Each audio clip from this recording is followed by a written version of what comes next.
So my audience is people who have autoimmune disease, and they are overwhelmed with the sheer amount of information and misinformation and contradictory information that's being thrown at them. Yeah. And so I want to ask, first of all, with you, how did you fall into this arena?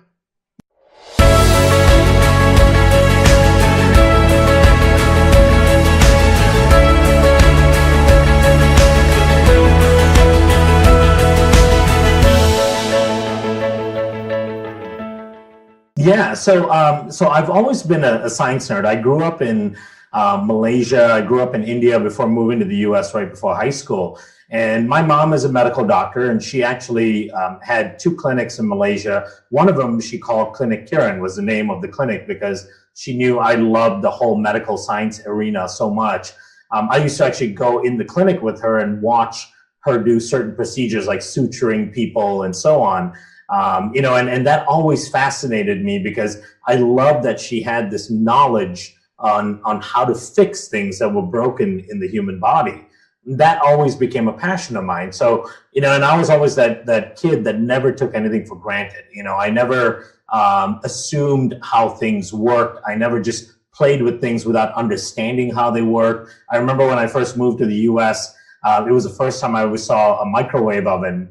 And, you could put a bowl of something in there and push a button, and in 30 seconds, it's piping hot. And, I would ask friends, like, don't you care how that works? And nobody really cared.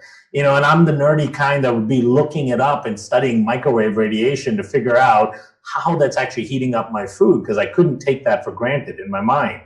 So that always drove me towards the science. And then the way I ended up picking microbiology was actually the first week in school, in the dorm room, they had a movie night so that everyone could kind of get together and meet each other. And the movie that they were playing was that movie Outbreak. I don't know if you remember that movie, right? It shows my age. This is when the movie came out. Morgan Freeman and Dustin Hoffman. And there was this viral outbreak that came in from a monkey virus that transformed into humans in the US.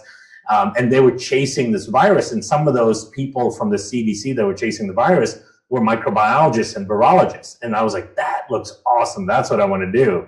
So that's when I went and applied for the School of Microbiology and got into it. And the moment I got into it, it was like, love at first microscope, because it just fascinated me that so much of our world functions on this little minuscule level that we can't ever see with our naked eye. But there's so much life and function happening below the surface and underneath the surface that runs everything around us. And the deeper you get into the microbial, microscopic world, the more fascinating and archaic and alien-like it becomes. And then, of course, out pops the Human Microbiome Project that basically shows us that we are essentially 90% bacteria in most ways. And so, it all just kind of fit with my curiosity and all that so much. My focus in microbiology has always been what we call clinical microbiology, which is the focus on human disease, and understanding that there are lots of good bacteria, but also some bad ones, and understanding that role in disease has been my passion for the last, like you said, 17, 18 years.